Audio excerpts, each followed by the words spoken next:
Pemerintah Kota Banjarmasin terus berupaya menekan laju angka penyebaran COVID-19 di Banjarmasin. Mengingat sehabis Lebaran, banyak warga yang berasal dari luar daerah masuk ke kota Seribu Sungai ini. Maka akan dilakukan swab tes antigen kepada warga yang sehabis melakukan perjalanan jauh tersebut supaya bisa mengetahui keadaan kesehatan tubuhnya. Pemerintah Kota Banjarmasin terus berupaya menekan laju angka penyebaran COVID-19 di Banjarmasin. Mengingat sehabis Lebaran banyak warga yang berasal dari luar daerah masuk ke kota Seribu Sungai ini. PJ Wali Kota Banjarmasin Ahmad Fidayen, Wahitakwani Prima TV, Baisukan, Senin 17 Mei 2021 memadahkan akan mengarahkan perangkat pemerintah mulai dari camat, lurah, hingga RT 1 RW untuk memantau warganya yang baru balik dari luar kota.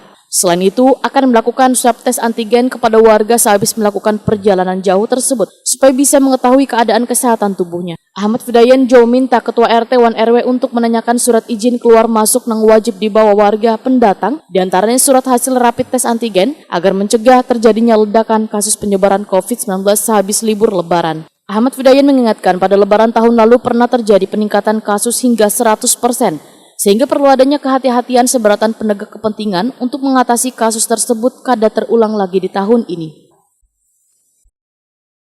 Selain kita berupaya terus menegakkan PPKM Mikro, kemudian juga kemarin saya mintakan juga ke kawan-kawan baik camat, lurah maupun kawan-kawan RT untuk betul-betul memperhatikan warganya yang baru pulang mudik, kemudian ngecek apakah ada surat lah atau semacam keterangan bahwa dia berbadan sehat, bebas COVID dan segala macam, sehingga kalaupun belum nanti kita upayakan untuk mintakan menswab warga kita bahwa memastikan bahwa saudara-saudara kita yang baru pulang mudik ini dalam keadaan sehat, bebas dari COVID. Untuk pendataan jumlah yang datang, nah saya belum melihat betul, mungkin sedang diproses, jadi berapa jumlahnya kita belum melihat. Sementara itu, menurut data kasus yang terpapar virus corona di Banjarmasin sudah mengalami penurunan. Hingga kini kasus yang tersisa sebanyak 178 kasus.